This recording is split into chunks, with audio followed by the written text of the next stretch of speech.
Es una lectura colectiva dentro del programa cultural de la Cámara de Diputados, y pues es un gusto y un honor ver que tenemos una asistencia muy linda, nutrida, y que estamos muy entusiasmados y entusiasmadas por compartir historias, anécdotas acerca de esta obra maestra de las letras universales, y en ocasión del 760 aniversario del nacimiento del gran Dante Alighieri. Y para esta sesión tenemos de invitadas especiales a dos verdaderas artistas. Tenemos con nosotras a Andrea Rivas. Ella es originaria de Puebla, una escritora muy joven. Seguramente ustedes van a coincidir conmigo que siempre es grato conversar con ella por su gran bagaje en los temas de literatura, de traducción literaria e incluso de historia, filosofía y demás. Entonces, quiero presentarles a Andrea Rivas. Es poeta y traductora, doctorante de literatura hispanoamericana en la Benemérita Universidad Autónoma de Puebla, autora del poemario Pertenecerme entera, publicado por Círculo de Poesía en 2020, un gran poemario. Yo lo leí, me lo bebí de inmediato y te mandé un mensaje de que me había encantado inmediatamente. Y reeditado en Honduras por Cisne Negro, ediciones 2024. En 2017 recibió el premio Punto de Partida, otorgado por la Universidad Nacional Autónoma de México. En 2018 fue nombrada Silver Poet por la Asociación de Escritores de Beijing. Asimismo fue galardonada con el Boao International Poetry Award de micropoesía. Bienvenida, Andrea Rivas.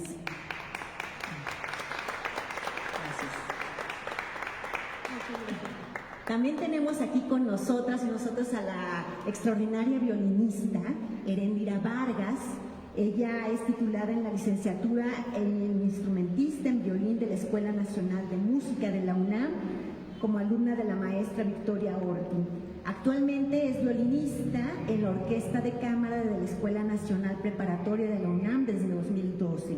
Es miembro del ensamble Capicúa Strings desde el año 2018 a la fecha, y ha tenido participaciones en las primeras salas, en las principales salas de conciertos, como lo son la Sala Nezahualcóyotl de la UNAM, Colegio de San Ildefonso UNAM, Museo del Telégrafo, Sala Blas Galindo CENAR, Centro de Extensión Universitaria CEUNY, etc. Bienvenida, Heréndira Vargas. Y bien, ¿qué vamos a hacer el día de hoy? El día de hoy vamos a compartir un poco sobre la génesis de esta gran obra, la Divina Comedia, historia sobre Dante Alighieri, que seguramente no conocemos, y que nuestra experta en literatura se dio a la tarea de reunir así una buena cantidad de piezas interesantes para que nosotros vayamos o salgamos de aquí con un ánimo todavía más entusiasta por buscar la obra de Dante Alighieri. Aquí nosotros pusimos la Divina Comedia hoy porque queremos resaltar la importancia de acercarnos a una obra antiquísima, ¿sí? ¿Cuál es su relevancia el día de hoy? ¿Por qué es universal? ¿No? ¿En qué aporta nuestra vida diaria o a la comprensión de la naturaleza humana la obra escrita por Dante Alighieri? Entonces, traemos algunas notas, algunas traducciones que Andrea nos facilitó, que estuvo trabajando, y bueno, la idea es que todos aquí participemos, ¿no? e interactuemos con el propósito, pues, de conocer y entusiasmarnos con la obra de la Divina Comedia y cómo hacerla relevante al día de hoy. Tenemos acompañamiento musical, entonces vamos a ir contando la historia, y al mismo tiempo Heréndira nos va a traer algo del repertorio apropiado para ese momento de la narrativa. Entonces atmósfera, ambiente, en donde todos nos evoquemos a Dante Alighieri. Vamos a hacer alguna sesión de preguntas y respuestas. También quiero comentarles que en la dirección de la Biblioteca General del Congreso de la Unión, donde nos están hospedando el día de hoy, hicieron una selección, el equipo del doctor de Lila, director de esta hermosísima biblioteca, hicieron una selección del acervo bibliográfico que hay en esta biblioteca sobre Dante Alighieri. Entonces ustedes al final también pueden acercarse a hojear, ver y demás, y ahí está una notita con las referencias. También el equipo de la Biblioteca General se dio a la tarea de reunir unas imágenes bellísimas, ¿no?, en referencia a la Divina Comedia, los pasajes dentro de la Divina Comedia.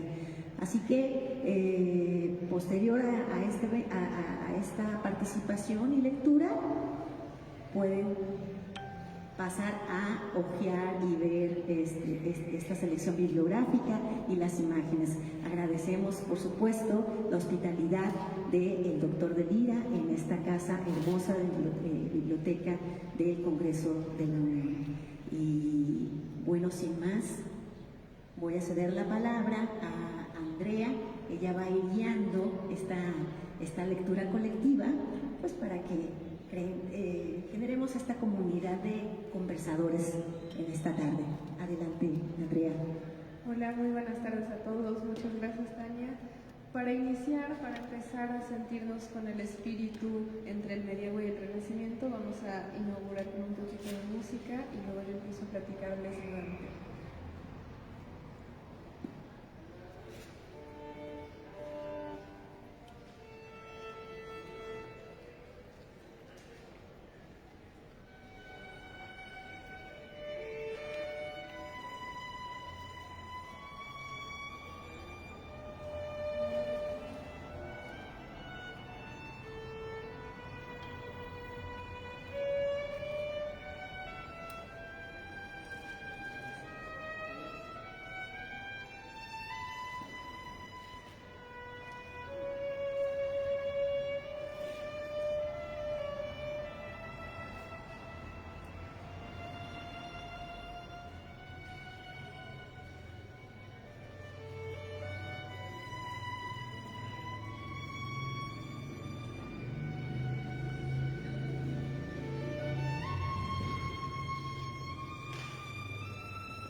Ahorita que estaba escuchando, no iba a empezar así esto, pero ahorita que la estaba escuchando estaba pensando qué maravilla poder tener el soundtrack de lo que estaría escuchando Dante en aquel momento, ¿no? Piensen cómo la literatura es una cosa influenciada no nada más porque estamos en bibliotecas hermosas como estas leyendo libros, sino por la vida, ¿no? Y eso estaría escuchando Dante. No sé, qué bonito que podamos escucharlo también.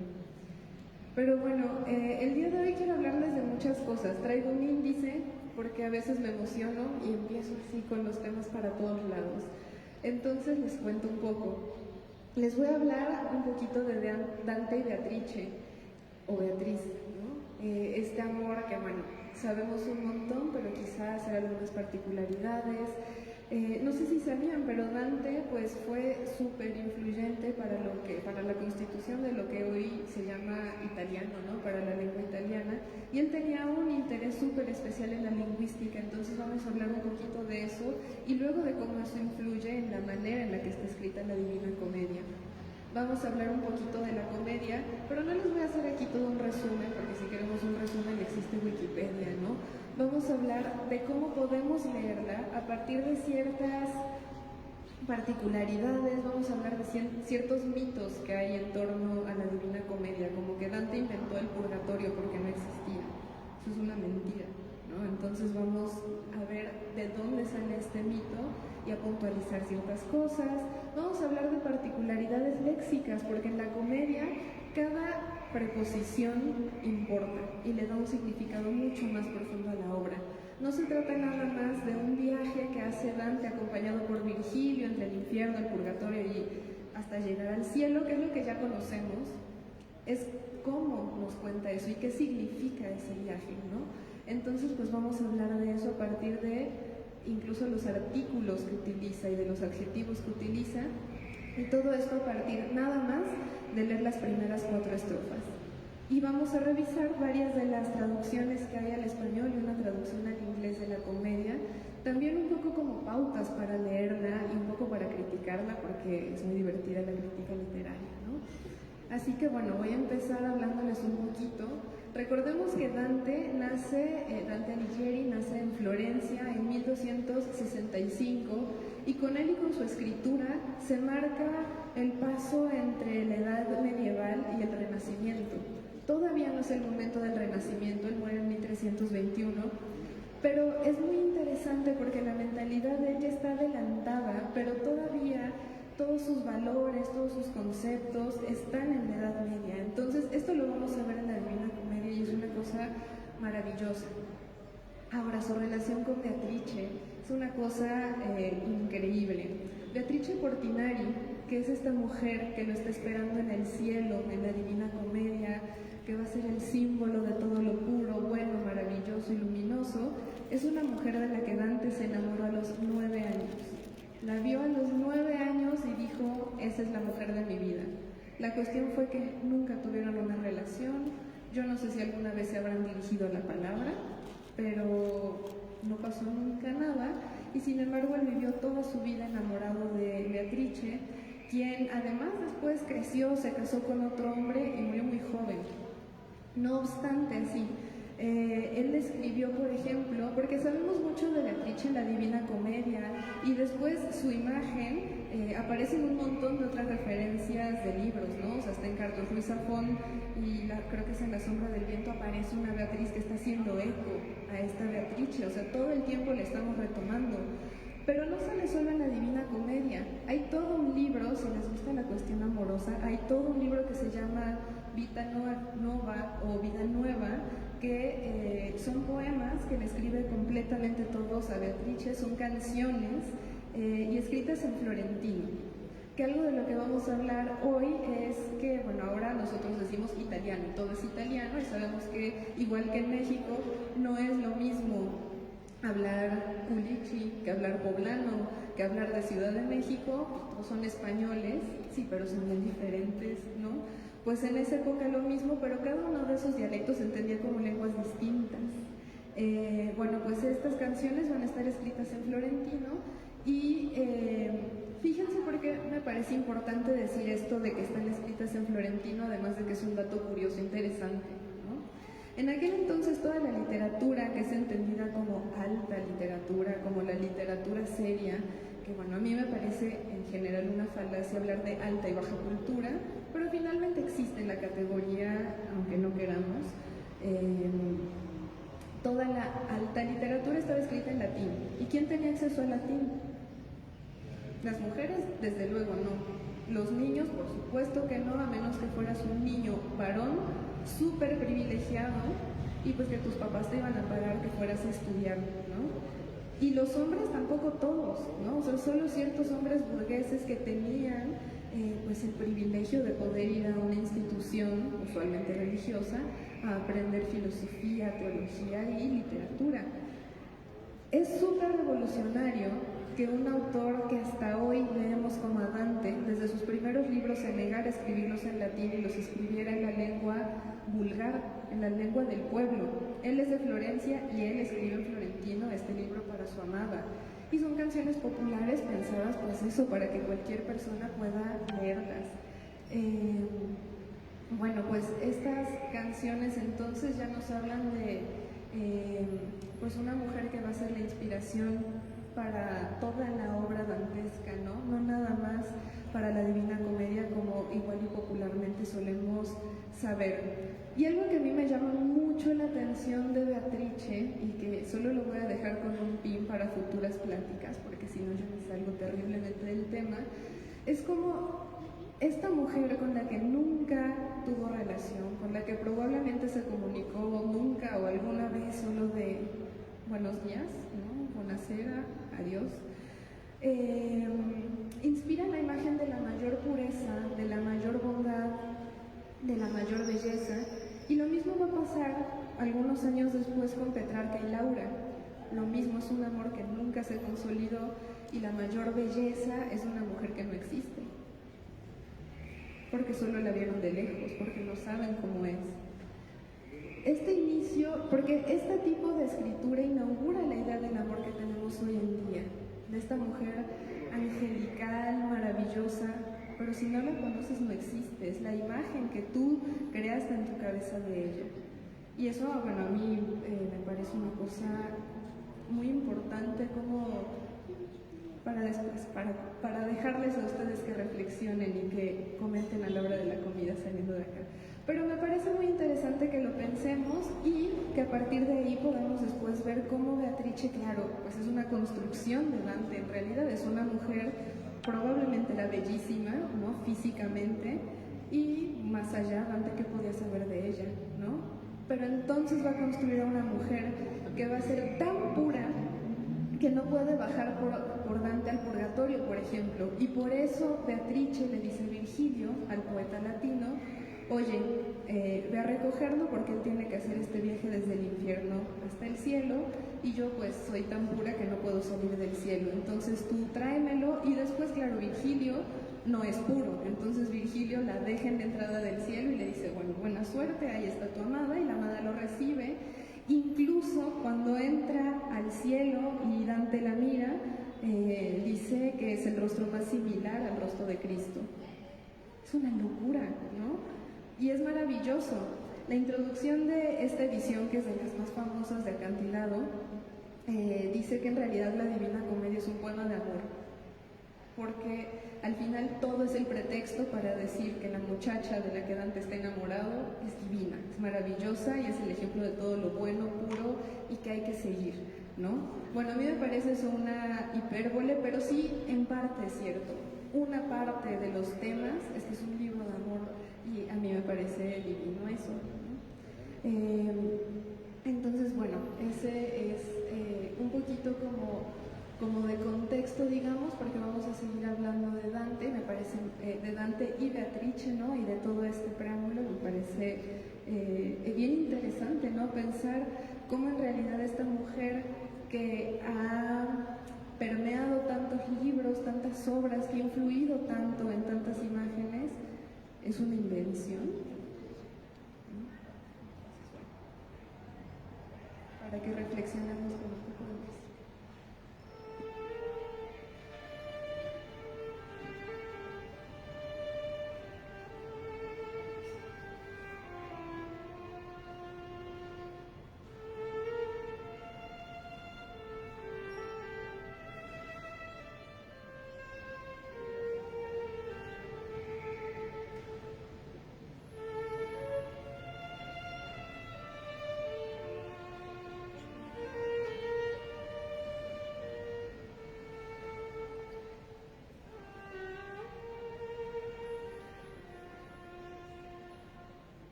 Bueno, quiero hablarles también de Dante como lingüista.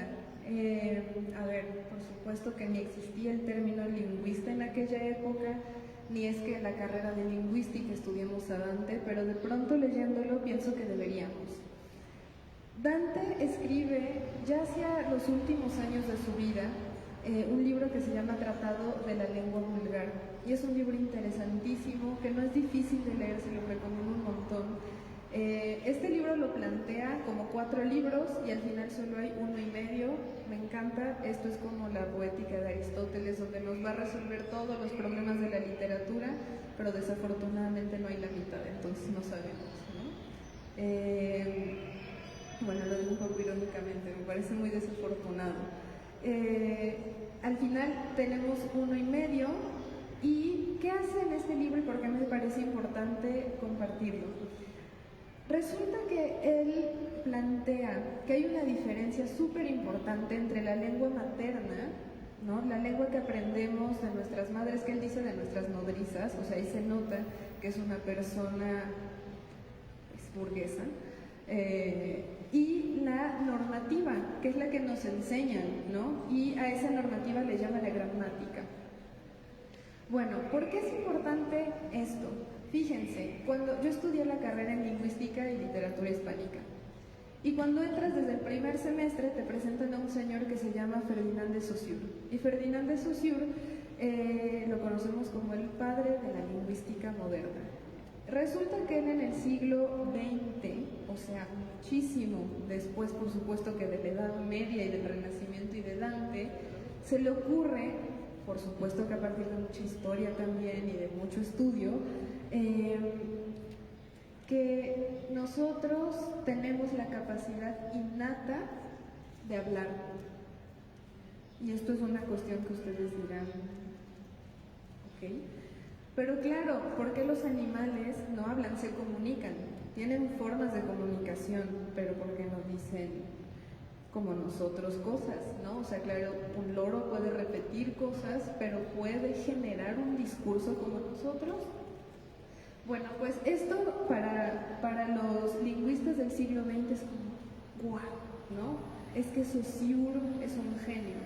Pero Dante, en 1300, está diciendo lo mismo. Y a mí me parece maravilloso.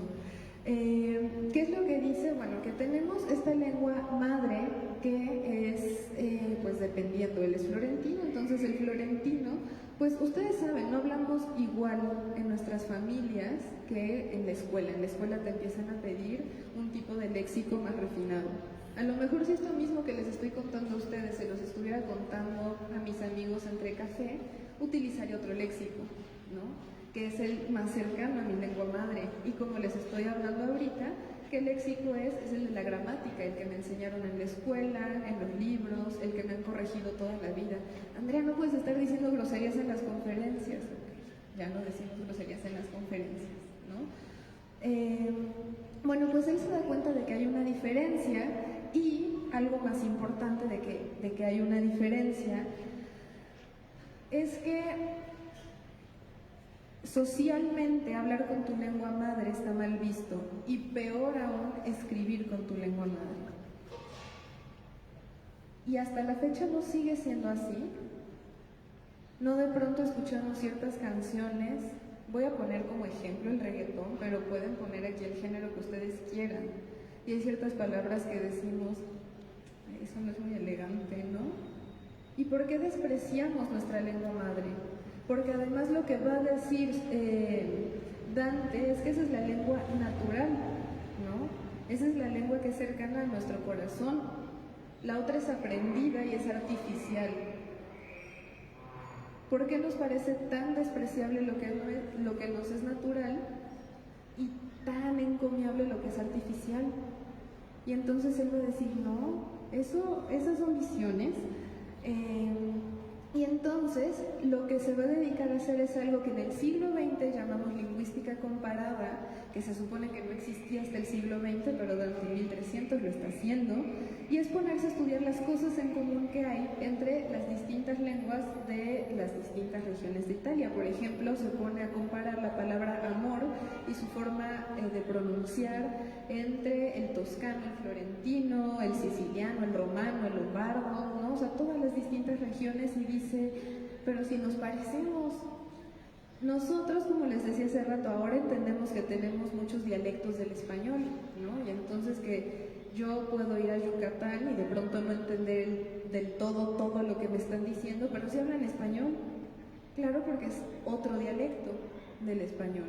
Si yo voy a España, por ejemplo, hay la mitad del discurso así coloquial entre amigos de cervezas, no entiendo qué está pasando, es español, ¿no?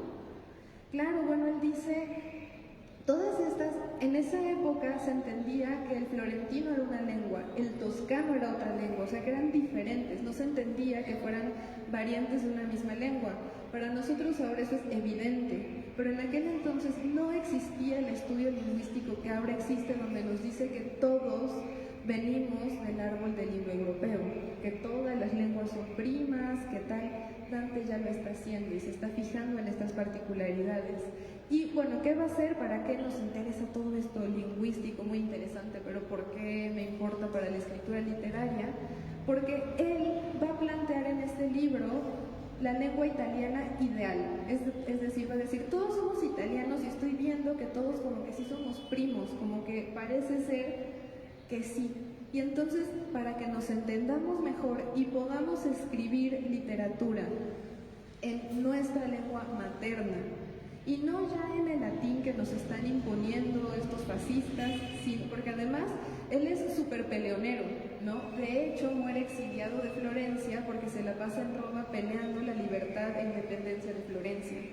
Y entonces nunca lo logra, lo exilian y bueno, ya, ¿no? Entonces él es muy del pueblo y pelear las independencias. Y entonces, ¿por qué vamos a estar escribiendo en la lengua esta de los latinos? No. Hay que escribir en italiano, pero no nos vamos a entender bien. Entonces se le ocurre la lengua italiana ideal, en la cual se pueden tratar los temas más altos. ¿Y cuáles son los temas más altos para Dante? Fíjense cómo han cambiado. ¿Qué se les ocurre? Para ustedes, ¿qué es el tema más alto del que se puede hablar en literatura hoy en día? Hoy, ¿qué se les ocurre? Política. El amor siempre. Ese es uno de los que plantea Dante. Pero otro, porque ahora yo creo que se repite mucho que los temas más altos que hemos tocado es el amor, la muerte y la vida. Dante ni se le ocurre el tiempo, la soledad, la muerte. Pues no, él dice que los temas más destacados son el amor y la salud. Y la salud, qué cosa tan extraña, ¿no? Pero qué cosa tan cierta. Bueno, pues entonces plantea esta lengua italiana ideal, donde va a mezclar lo que le parece lo más alto de cada uno de estos dialectos, del florentino, del toscano, del ¿no? Y va a ir defendiendo por qué cada una de esas particularidades pues puede conformar y dar algo importante para la creación literaria. Sin embargo, esa parte donde está la lengua italiana ideal no la terminó de escribir. No sabemos si porque murió, porque muere muy poco después de la primera parte de este libro, o este clásico de que o no le dio tiempo o se perdieron, ¿no? Pero, a pesar de que no lo haya escrito, lo que sí escribió fue la Divina Comedia. Y la Divina Comedia es una obra que no está escrita en latín, sino en italiano. Pero claro, cuando decimos italiano en la época actual nos queda clarísimo, es lo que hablan la gramática de Italia.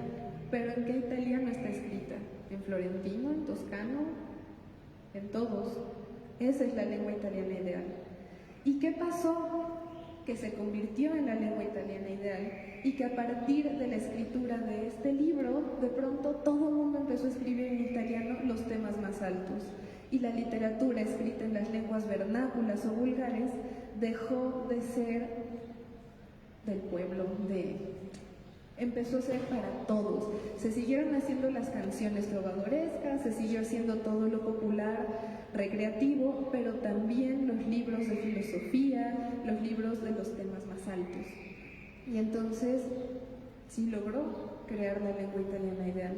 Hasta hoy en día se habla.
Se dice que Dante inventó el purgatorio, ¿no? Y es así como una cosa muy, no existía, y lo inventó, y la iglesia le convino.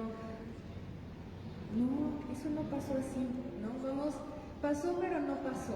¿Qué hizo Dante? Dante es el arquitecto del purgatorio.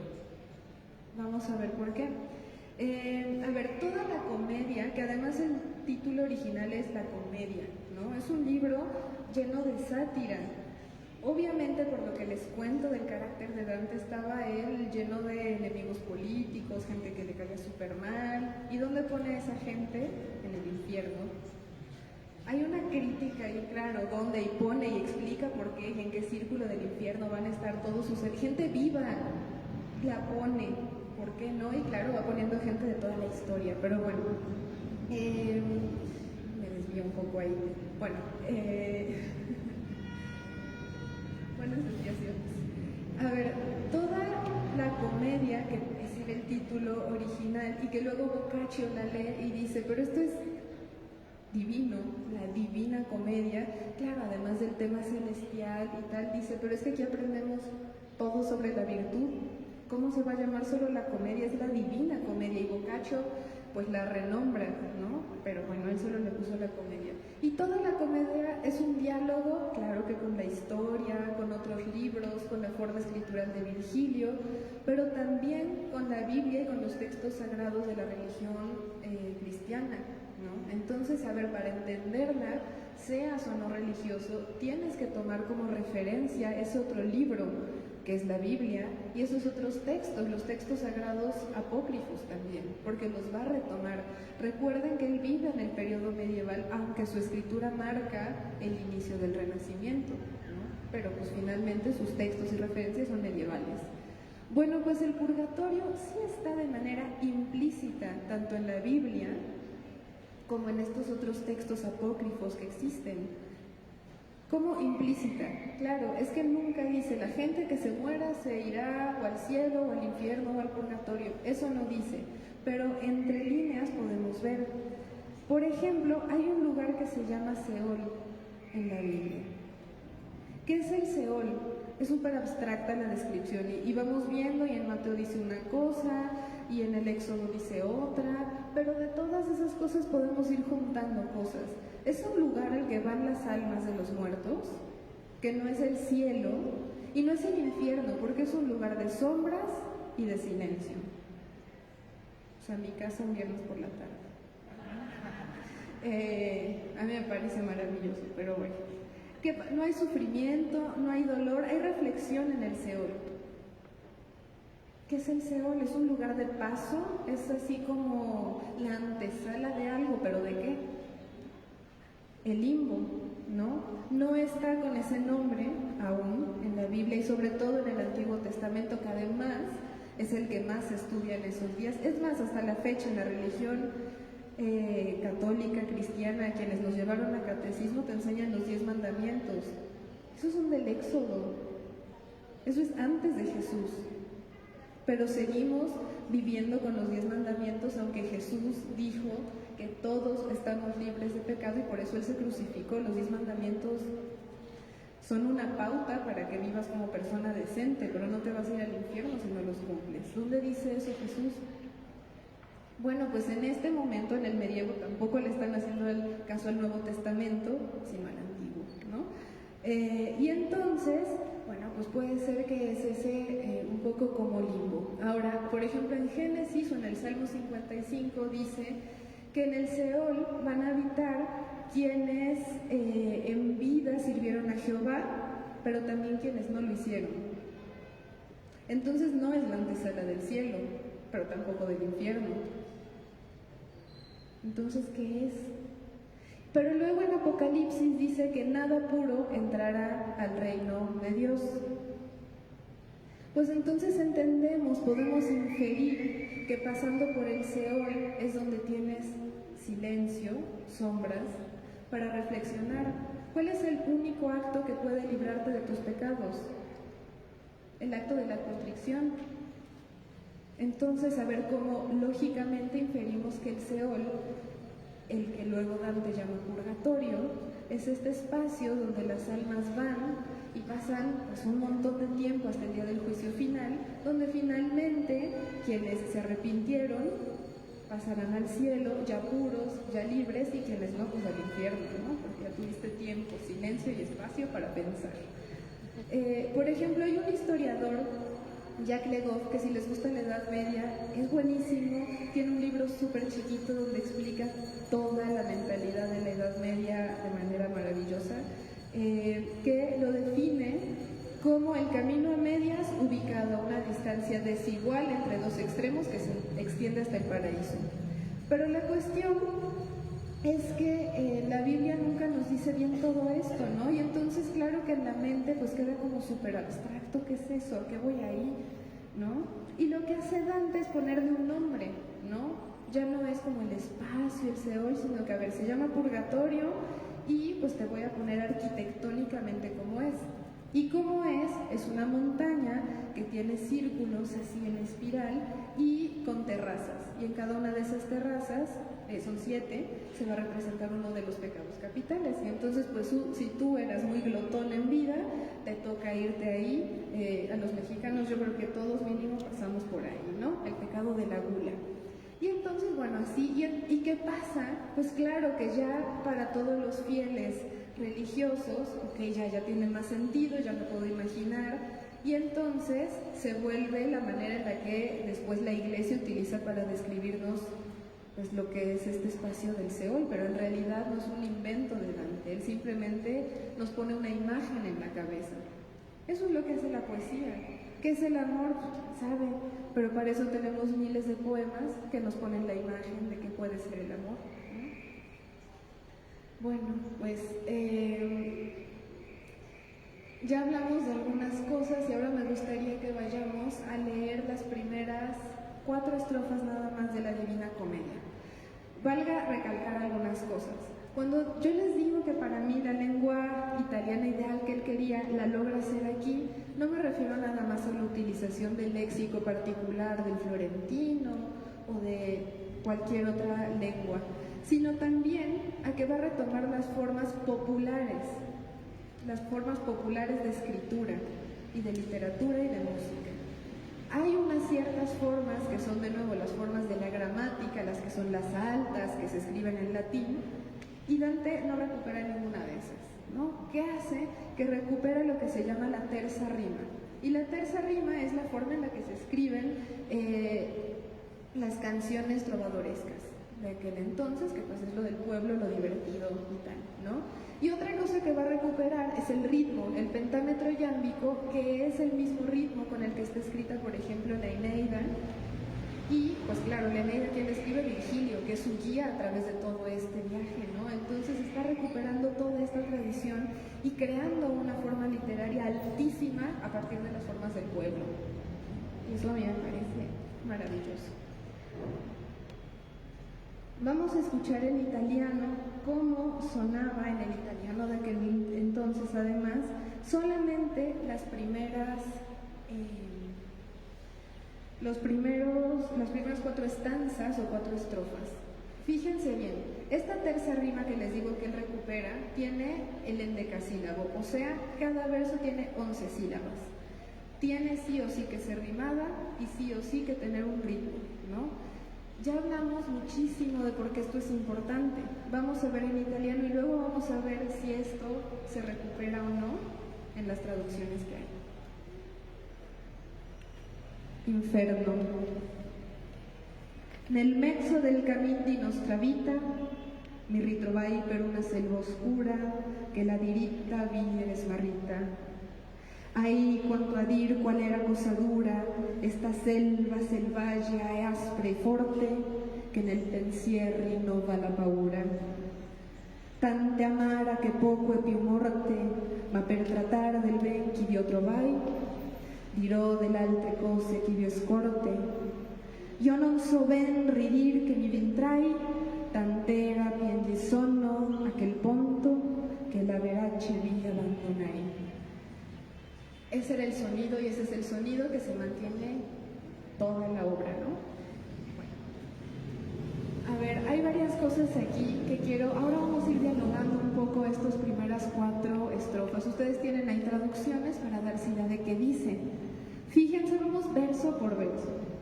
El primer verso dice, nel mezzo del cammin di nostra vita. Y en sus traducciones, ¿qué dice? Dice de la vida, y en italiano dice nostra vita, nuestra vida. ¿Nuestra quién es? Tú y yo, lector, nosotros, humanidad, ¿la vida de quién? Todas las traducciones que tienen en español en sus manos dicen la vida. Fíjense que en la Biblia la idea del camino es una gran metáfora que se utiliza desde el inicio hasta el final, ¿no? ¿Qué dice Jesús? Yo soy el camino de la verdad y de la vida. Muy bien, el camino es una metáfora de la vida y el camino al mismo tiempo es Jesús, ¿no? Cuando dice nuestra, está hablando de esto. Todos estamos en el mismo camino, ¿no? Tú, yo, tú, todos que estemos en Dios, estamos en ese camino, es nuestra vida.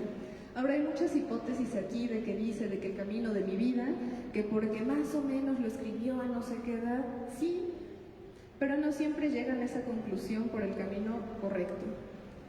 En la Biblia también se dice al inicio que los años del hombre son 70 si es delgado, 80 si es gordo. Salud. Dante escribe más o menos a los 35 años esto. Está haciendo referencia a la edad del 70, el 7, el número sagrado, el 70 es un número sagrado. No nada más es una cuestión de, ay, más o menos tenía, yo creo que ya calculo que me queda la mitad, ¿no? No es una cosa que tiene que ver con verdaderamente las referencias bíblicas.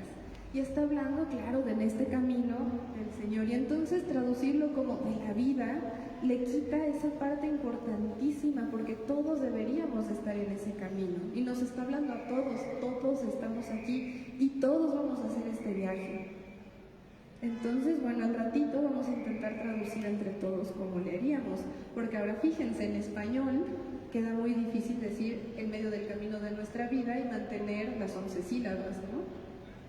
Y tiene que estar en medio porque ya dijimos que él tiene 35 años. Y la palabra camino es la palabra camino, porque simboliza todo lo que ya dijimos bíblicamente. Entonces, a ver qué hacemos, a ver cómo lo resolvemos. Bueno, pero luego cambia, ¿no? Dice en el mezzo del camino de nuestra vida, más o menos a la mitad del camino de nuestra vida, me encuentro en una selva oscura, que el camino recto se torció, ¿no? Estoy haciendo la traducción así literal, ustedes lo tienen más armónico en sus distintas traducciones. ¿Por qué se torció el camino recto?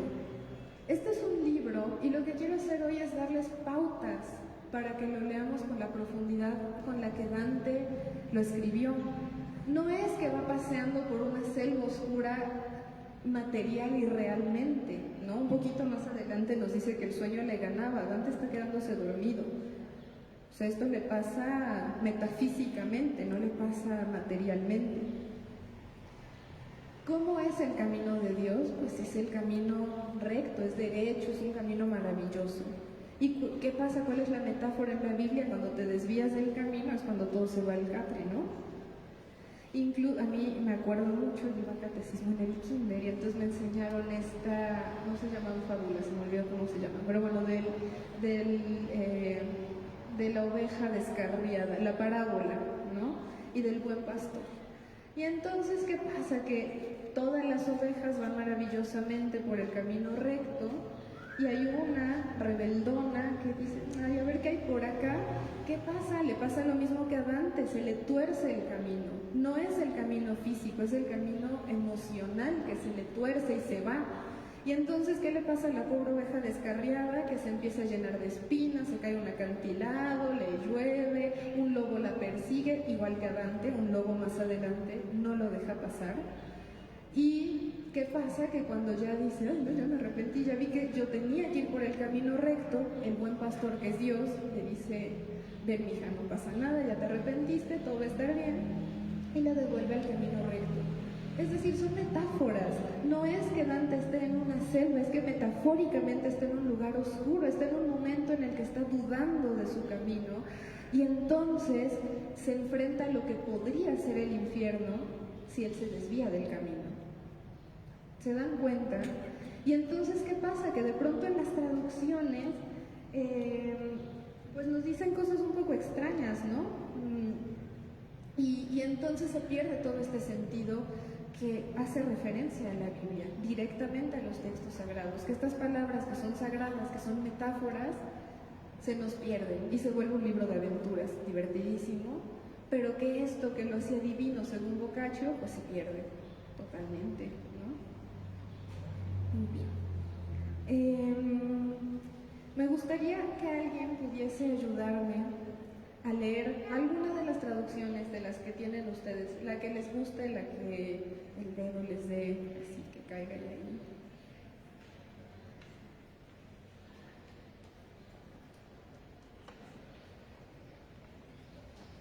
Voy a leer la traducción de José María Micro. A mitad del camino de la vida, me hallé perdido en una selva oscura, por apartarme de la buena senda.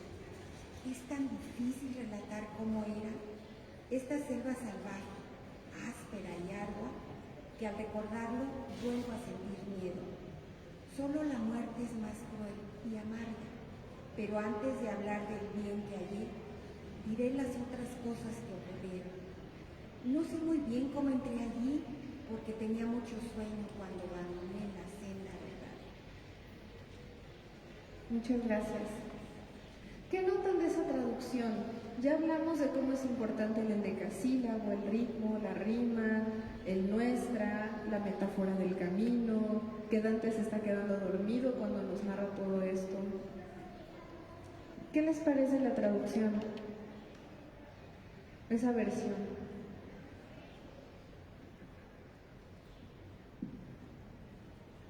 Que además José María Mico, esta traducción es de finales de 1800 y él dice que es la mejor traducción. Se ha hecho un prólogo de 100 páginas diciendo porque nadie nunca le ha entendido a la Divina Comedia, pero él sí la entiende, ¿no? Entonces, bueno, es la mejor traducción. ¿Por qué? Yo te diría, Andrea, que es un lenguaje muy sencillo,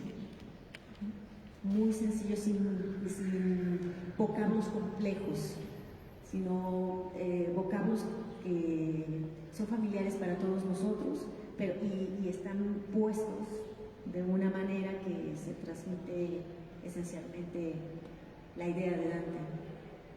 Muy bien, ese es un gran punto, porque finalmente Dante no quiere hacer un libro que sea complejo, ya es súper complejo a nivel emocional, de todo lo que implica, pues, sí, en la cosa espiritual, ¿no? Y él está utilizando la lengua del pueblo y queriendo hacer algo bello, pero no quiere que nadie sufra con el léxico en latín. Entonces, ese es un gran punto, ¿no? Sería un terrible error hacer una traducción que sonara barroca, con un léxico así, por ejemplo.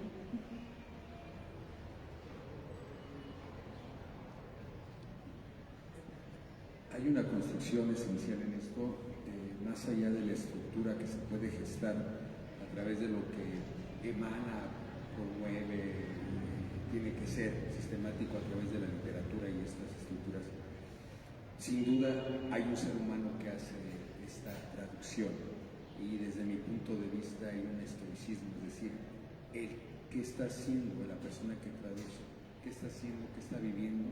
Para que la absorción de la propia palabra que emana de la Divina Comedia la transmita en texto, porque si usted ahorita lo hace en 20 años, 30 años, seguramente hasta su propia percepción pudiera ser distinta, es la que veo. Totalmente. Borges, que el traductor, dice eso, ¿no? Que cuando uno traduce un texto se vuelve coescritor del texto. O sea que no hay modo de, por más que quieras tú desaprenderte, ahí vas a estar metido, y entonces claro que ahí está, y además están las formas poéticas el entendimiento de finales de 1800, ¿no? Aquí. Veamos, por ejemplo, el inicio de otra traducción, ¿no? O sea, hay que pensar cómo vamos a solventar esto de nuestra vida, porque esto es importantísimo. ¿Cómo vamos a meternos en este texto y no dejarlo ahí la vida? Porque la vida, pues es la vida, ¿no? Pero cuando decimos nuestra vida se entiende todo este complejo de camino que todos caminamos juntos, que todos compartimos, que es como mucho más profundo, porque, bueno, pues hay la traducción que es la más reconocida, es la que hace Ángel Crespo, que además es de las ediciones más baratas, o sea que muy bien. Que dice: a mitad del camino de la vida yo me encontraba en una selva oscura, con la senda derecha ya perdida. Ah, pues decir cuál era es cosa dura, esta selva salvaje, áspera y fuerte, que en el pensar renueva la amargura. Es tan amarga que algo más es muerte, mas por tratar del bien que allí encontré, diré de cuanto allá me cupo en suerte. Repetir no sabría cómo entré, pues me vencía el sueño el mismo día en que el veraz camino abandoné. Fíjense cómo aquí sí se mantiene la rima y el ritmo. De pronto quizá hay cosas que no nos son tan naturales en español, como este versito que dice, pues decir cuál era es cosa dura, ¿no? O sea, tal vez no pero mantiene el ritmo del original. Y esa música que escuchamos en italiano, es muy importante, va a crear toda una forma escritural que hasta nuestros días, o sea, va a cambiar el modo de la escritura poética para muchísimas tradiciones, no solo para la italiana, ¿no? O sea, va a marcar la forma del soneto más adelante, que es la forma del Renacimiento, y que va a ser la forma también en los siglos de oro español. Entonces, es importantísima esa forma, no podemos olvidarla. Cuando hablamos de poesía, nunca hablamos nada más del chisme que cuenta, de la narrativa que cuenta, porque Dante pudo haber escrito narrativa y ya, ¿y para qué hacía tanta edición? pero escribió un poema que era una canción. Y entonces, ¿qué pasa de pronto? Cuando la leemos y no tiene ritmo y no tiene música, pues se pierde, ¿no? Se pierde. Entonces, a ver, ya casi terminamos. Me gustaría que entre todos y todas intentemos pensar qué podemos hacer para traducir ese primer verso que a mí me conflictúa y no me deja dormir, que todo mundo traduce como a mitad del camino de la vida, porque es nuestra. Pero, ¿cómo le hacemos para que dé 11? Porque pues la es una sílaba, nuestras son 2. ¿Por qué no escuchamos, tienes una canción más? Y entonces todos vamos pensando. Y así que la música nos guía también, que ese es el chiste de la poesía.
¿Qué se les ocurrió? Que además les estoy pidiendo que como en 2 minutos resuelvan una duda traductológica de miles de años, ¿no? Entonces, pero igual y lo logramos, somos muchos. Tiene que ser de 11 sílabas.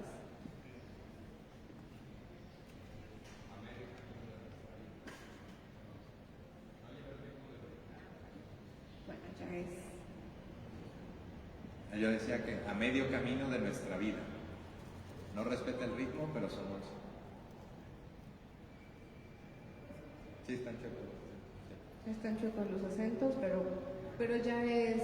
Además, muchas de las traducciones que tenemos tampoco tienen el ritmo. Entonces, mira, ya mantenemos lo que se llama el ritmo semántico. Bueno, nos falta el otro, pero vamos bien. Se los voy a dejar de tarea porque me gustaría que podamos dialogar un poquito, si tienen alguna pregunta. Y bueno, mi intervención hasta acá, voy a responder sus preguntas. Espero que todo esto les sirva para releer esta obra maravillosa. Yo les recomiendo muchísimo que tengan de estas versiones comentadas y que lean los comentarios, ¿no? Porque justo entender estas cuestiones, por ejemplo, Dante les decía, yo utiliza la terza rima. La terza rima son estrofas de 3 versos. Todo el tiempo va a estar haciendo referencia a los números sagrados. Son los 7 círculos del infierno, los 7 terrazas del purgatorio, los 7 círculos del cielo, todos los versos de 3, es decir, eso importa, ¿no? Entonces pensarla desde ahí le da una profundidad y un valor inigualable y que quizá responde a esta pregunta de por qué sigue siendo importante una obra tan compleja después de tanto tiempo. Por eso, por compleja, porque nos puede hablar desde todos lados. Entonces, bueno, si tienen alguna duda, algún comentario.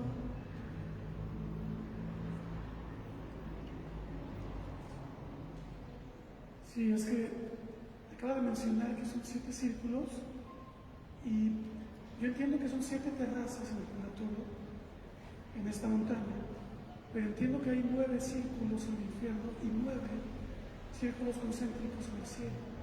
Sí, me confundí en 7 cantos. Y entonces, son 7 cantos, puede ser eso sí, pero después ahí yo está. No, sí, qué bueno que hiciste la acotación. El libro está dividido así, excepto en el infierno, que hay un canto extra, que es así como este de introducción, donde se va a encontrar con Virgilio y tal, pero intenta mantener esta como geometría sagrada de algún modo en la disposición arquitectónica de la obra. Pero sí, gracias. Sí, súper. Perfecto, muchas gracias, Cielo.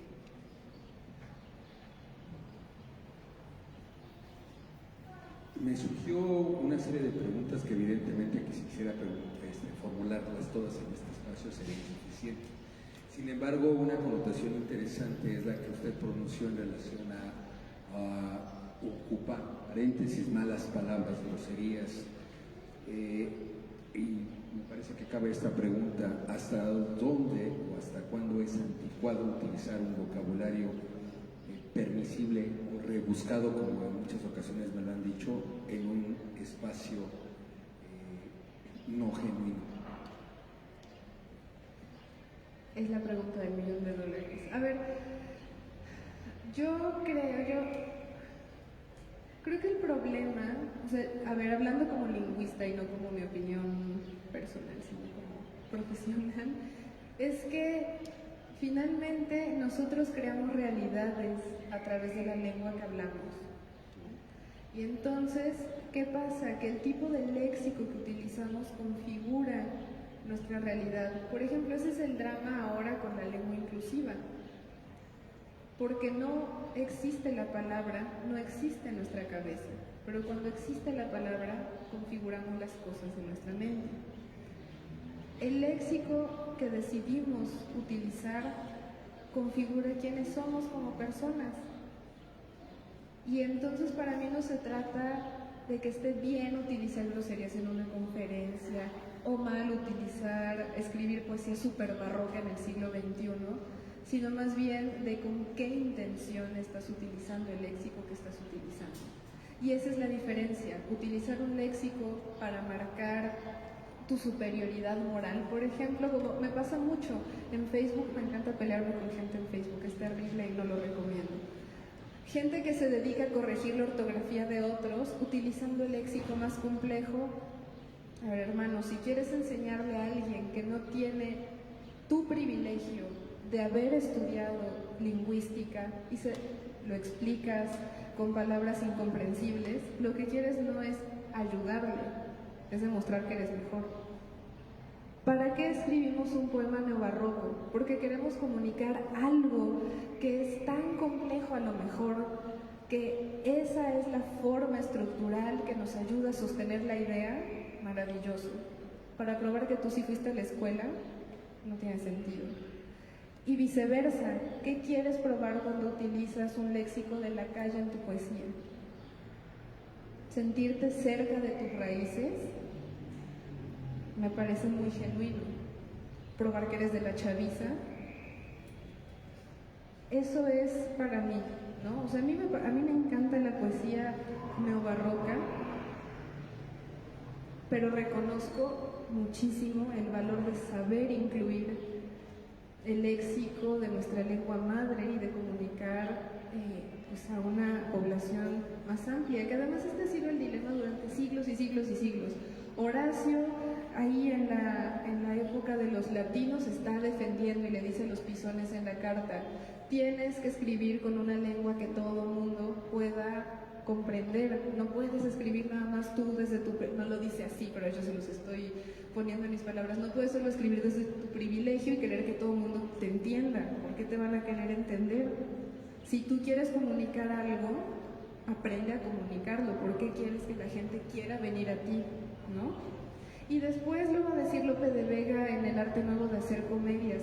Tienes que poner a los personajes a hablar de acuerdo a su lugar social para que se entienda de dónde vienen. Y lo seguimos diciendo hoy en día. Esto no significa que toda la literatura siempre tenga que obedecer a eso, sino que hay que entender qué y a quién le queremos comunicar algo y a partir de ahí hacer la selección. Para mí esa es una respuesta larguísima, pero espero que sí.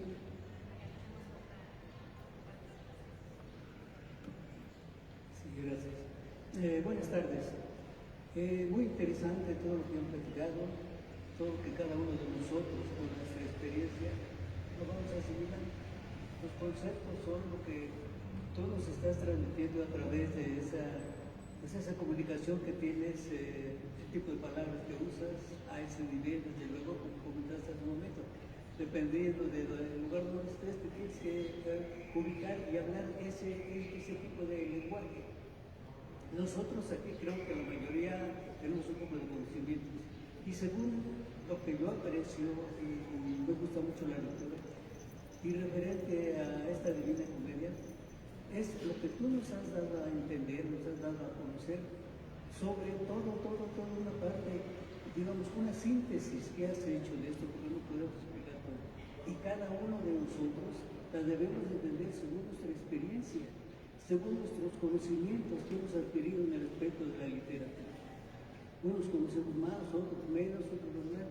Entonces, dependiendo de eso, lo que tú dijiste está muy bien dicho, pero cada uno de nosotros lo va a conformar en su interior porque tenemos diferentes actitudes, tenemos diferentes conocimientos, pero sobre todo tenemos libertad de conciencia, libertad de sentir lo que tú me dices.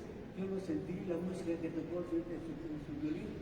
Yo un tiempo estuve en el Conservatorio Nacional de Música, entonces me llegó mucho la música de ella. Entonces ya tienes una experiencia que tú la percibes, nada más ver la música, sabes qué tipo de música es. Cuando tú estás hablando de este tema, yo ya sé lo que venía, entonces como que ya te puedo hablar algo de eso, que ya la leí. No estoy presumiendo, pero ya la leí. Pero es algo tan importante y que ahora está reafirmando cosas que yo tenía duda.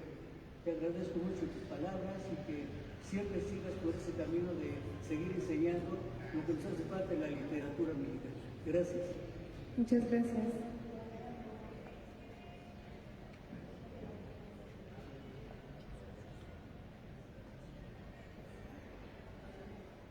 Buenas tardes. Bueno, principalmente teniendo en cuenta que lo que me comentan es escritora, lingüista y lógicamente está hablando de una de las obras más importantes, considero yo, de la historia, que es la Divina Comedia, así como muchas otras. Hay una pregunta que me gustaría hacerle y que me diera su opinión sincera referente a no solamente la trayectoria de la literatura, sino especialmente un punto que yo considero a estas alturas es muy crítico. Cómo en ocasiones la literatura es mejor vista por personas adultas que en estas charlas vienen y tienen más interés por esos temas, y cómo podemos hacer que los jóvenes de esta generación que vienen de aquí en adelante, que son los futuros escritores, los futuros poetas, se puedan interesar aún más por los clásicos y sobre todo por la importancia que tienen las letras. Y adicionalmente, ¿cómo describiría usted en sus propias palabras lo que significa realmente la literatura y el poder expresarse a través de la escritura? Muchas gracias. Me hiciste una pregunta con la que lucho todos los días de mi vida porque soy profesora de universidad y yo creo que es un problema a nivel nacional que cada vez le gusta menos a la juventud y a la chaviza. Y la verdad es que es todo un reto. Yo creo, en parte, es que me puedo extender aquí 10 horas, pero en parte que la clave está en no hacer de la literatura una obligación. La música no es una obligación, nadie de chiquito te dice, escucha radio, ¿no? O bueno, a lo mejor a alguien, pero está ahí y la disfrutas, ¿no? Y entonces te empiezas a interesar por un género, por otro. ¿Y por qué de pronto los libros son una obligación? Yo la gente que conozco que le gusta leer, justo es gente a la que no obligaron a leer, que tenían libros ahí en la casa y por curiosidad tomas un libro y dices, qué emoción. El enfoque que tenemos en las clases de literatura es terrible muchas veces justo por eso, porque los obligamos a leer. Y luego llegas a obligar a leer a un niño de secundaria al Quijote de la Mancha cuando no ha leído, por ejemplo, El Principito. Y encima le dices que es un libro importantísimo y que si no lo lees un ignorante. Yo tampoco, o sea, yo odiaría terriblemente la literatura si eso hubiese sido el enfoque. Creo que por un lado es quitarle lo solemne. Los literatos muchas veces no. Y si no entiendes la palabra eres menos. Ya hablamos de los mejores escritores para mí son esos escritores que supieron el lugar preciso entre saberle comunicar a cualquier tipo de persona y conocer toda la tradición literaria. Piensen cómo Cervantes era chistosísimo y sabía comunicar y hizo el libro más importante de la lengua española. Hay que explicar eso. A ver, si no entiendes la palabra no pasa nada, es lógico. Tampoco los doctores en literatura la entendieron la primera vez que la leyeron y si dicen eso están mintiendo. Claro que no, ya nadie habla español arcaico. Además, por ejemplo, El Quijote es un libro que estaba pensado para que no le entendieras nada al Quijote, porque se está burlando de la forma en la que hablan los libros de caballerías, ¿no? Entonces, explicar esto, quitarle ese peso de lo solemne y de lo tedioso. Son libros divertidos, son libros complejos, son libros que te entienden a veces. Y entonces para mí es eso, hacerlo más divertido. No siempre es empezar con estas obras que para nosotros son maravillosas e imprescindibles, pero si no la van a leer, ¿para qué? Entonces empezar con otras cosas y que sea eso, que sea divertido, que sea algo que tú quieras llegar a tu casa, así como llegas y quieres poner Spotify, que quieras y llegar a poner, abrir tu libro, a revisar un poema. Para mí es eso, y es un gran reto, ¿no? No siempre lo logro con mis grupos, ¿no? Tampoco quiero aquí pecar de fans, ¿no? Pero bueno, lo intento, ¿no? Y siempre hay al menos alguien que dice, yo no le entendía, pero le quiero entender después de la clase. Entonces, bueno, yo pienso que sí, eso, quitarle la solemnidad a la literatura y volverla a lo que es una cosa humana, interesante, complejísima, divertida, triste, es de todo. Entonces, ¿por qué volverla solo esta cuestión seria?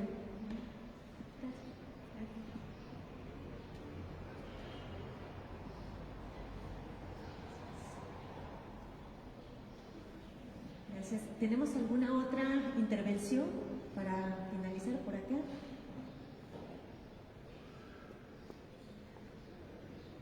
Sí, buenas tardes. Quiero señalar algunos puntos de las traducciones que nos han compartido y algo que me llamó la atención, sí, de José María Vicom, la traducción, en donde de repente veo que hay como que un control de la persona en sus actos y sus decisiones, ¿no? Es decir, cuando él habla, por ejemplo, en el último verso, él dice, abandoné la senda verdadera, los demás como que lo dejan, como que les sucedió, y como si fueran una hoja que los lleva el viento, ¿no? Por así decirlo, ¿no? En algún verso también incluso llega a aclarar lo que él siente al estar ahí en esa selva, ¿no? Por ejemplo, cuando dice, solo la muerte es más cruel y amarga. Utiliza incluso dos adjetivos. No sé si en el original aparezcan los dos, en las otras traducciones veo que nada más dice amarga. Sí, el original solo dice amarga. Y aquí, en esta traducción de José María, sí incluso le pone cruel, ¿no? Es decir, como para señalar y hacer más vehemente lo que él siente, porque no, obviamente no es la muerte, pero sí es algo en donde él está pasando. Cuando habla también, por ejemplo, dice, yo tenía mucho sueño, en el penúltimo verso, y los demás, uno habla de que se sentía tan dormido, otro somnoliento, decía el sueño. Entonces, en cierta forma, como que siento que tiene más control en sus decisiones, ¿no? Por así decirlo, o en sus acciones. Entonces, es más concreto, considero, y lo otro sí está como más difuso. Obviamente, bueno, tal vez por eso considero que sí hay que leerlo de otra manera, de una voz más activa en estas traducciones y estarlas comparando. Y esto también me ayuda también a conectarlo con la pregunta que hace la compañera: ¿cómo hacer que los jóvenes lean? Yo soy profesor y también lo que he provocado, he hecho, es que los muchachos traten de entender las canciones, obviamente las canciones y las letras que se hacen, ¿no? Actuales, porque de repente hay canciones que me dicen: oiga maestro, fíjese que tal cantante, y ahorita voy a comentar uno, por ejemplo, Cartel de Santa, que canta una canción que es de Manuel, Todo se derrumbó dentro de mí. Dice: no, en los conciertos los jóvenes lloran. Sí, pero esa canción es de Manuel. No saben quién es Emanuel, ¿no? Entonces, cuando uno les dice, bueno, entiendan lo que les están diciendo las letras, y entonces el saber por qué el compositor hace esas letras, entonces ellos se interesan más, por qué utiliza esas palabras, esas frases, ¿no? Y ahorita pues yo les propongo, ¿no? Bueno, yo les he propuesto a los muchachos ver la canción, por ejemplo, que canta José José Gavilano Paloma, ¿no? ¿Qué interpretación se le da? ¿Qué posición tiene el protagonista? O la canción Reloj, o incluso hasta muchos corridos, ¿no? Si vemos la historia que pasó y por qué esas frases de repente son muy fuertes, ¿no?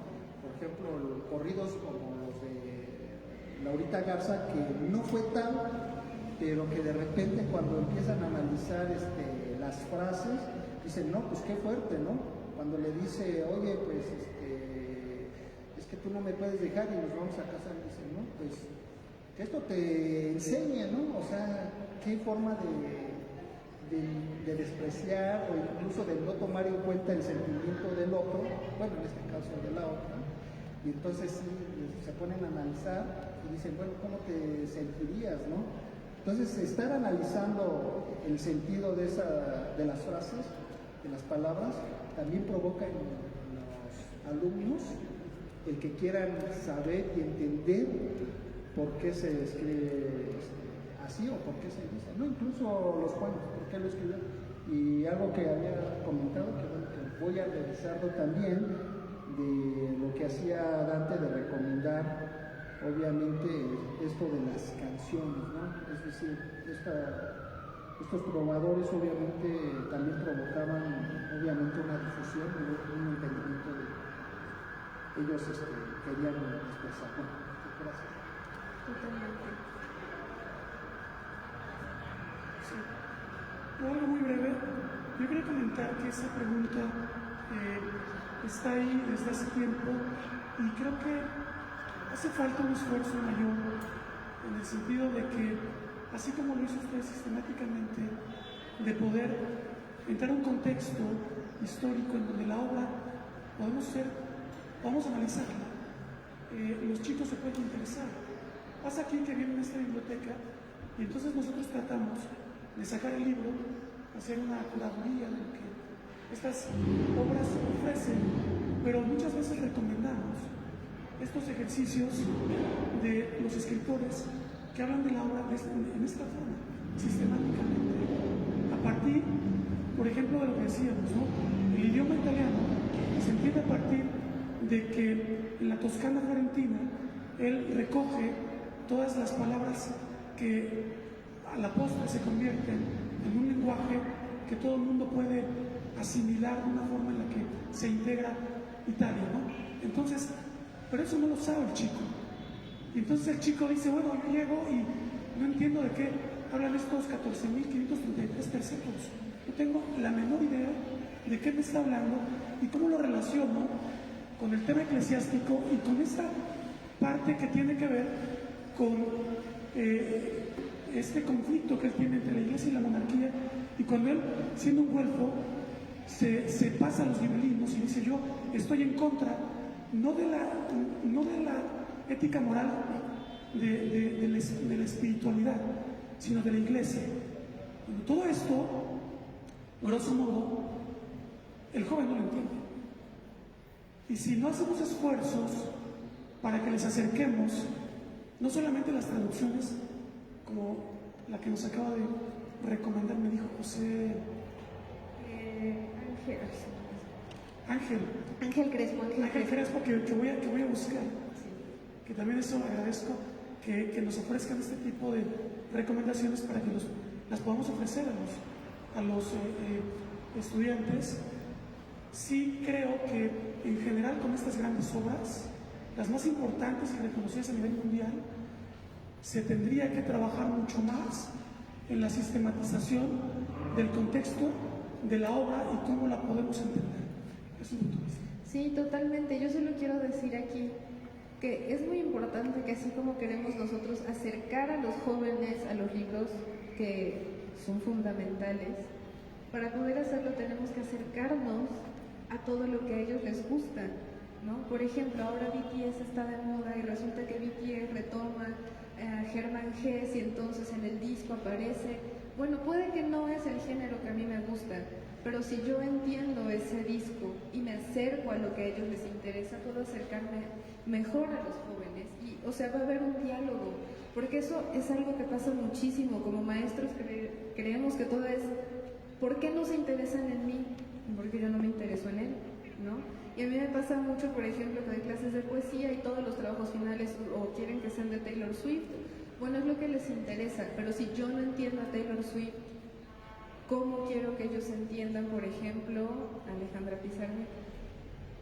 Si nos ponemos en un punto medio, entonces puedo dialogar el conocimiento e interés que ellos tienen, e incluso ver esas referencias que tiene Taylor Swift a la poesía estadounidense, pues para poder dialogarles y enseñarles mejor, ¿no? Hay muchísimas obras pop que a lo mejor vemos con un poco de desprecio en las aulas, que en realidad tienen referencias que pueden ayudarme a que los jóvenes se interesen, porque eso ya les interesaba de por sí. Entonces me parece muy importante que no olvidemos también que somos maestros, ellos son nuestro interés principal. Excelente.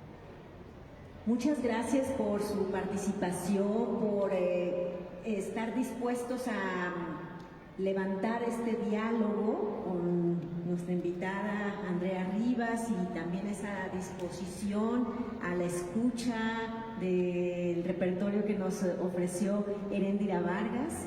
Gracias por haber asistido y atendido esta convocatoria para crear esta comunidad de lectores, conversadores alrededor de obras esenciales en la vida de los seres humanos, diría yo. Hasta esa escala nos quedamos con esta inquietud de cómo traducir o cómo llevar estas grandes obras a las nuevas generaciones y decir, es tan interesante leer un canto de la Divina Comedia como escuchar un canto de Taylor Swift, ¿no? Y decirles por qué, ¿no? Esa es una tarea grande que tenemos nosotros, nosotras que somos maestros, profesores o que tenemos una actividad cultural.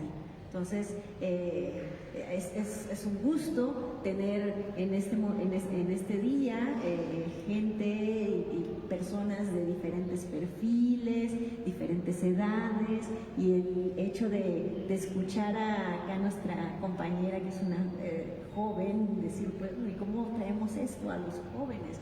Es exactamente ese tipo de tareas con las que tenemos que enfrentar, a las que nos vamos a enfrentar y que debemos de resolver. También tenemos acá una niña, excelente chica que nos ha visitado y que ha estado muy atenta a todo este tiempo de la conversación. Y bueno, no queda más que despedirnos, pero antes vamos a hacer entrega de unos reconocimientos a especiales el día de hoy. Si gustan, nos ponemos de pie para que podamos entregarlo. Es un reconocimiento a nombre de la Junta de Coordinación Política, la Secretaría General, la Secretaría de Servicios Administrativos y Financieros, Espacio Cultural San Lázaro, en este caso, la poeta y traductora Andrea Rivas por su participación en la lectura colectiva Dante Alighieri, La Divina Comedia.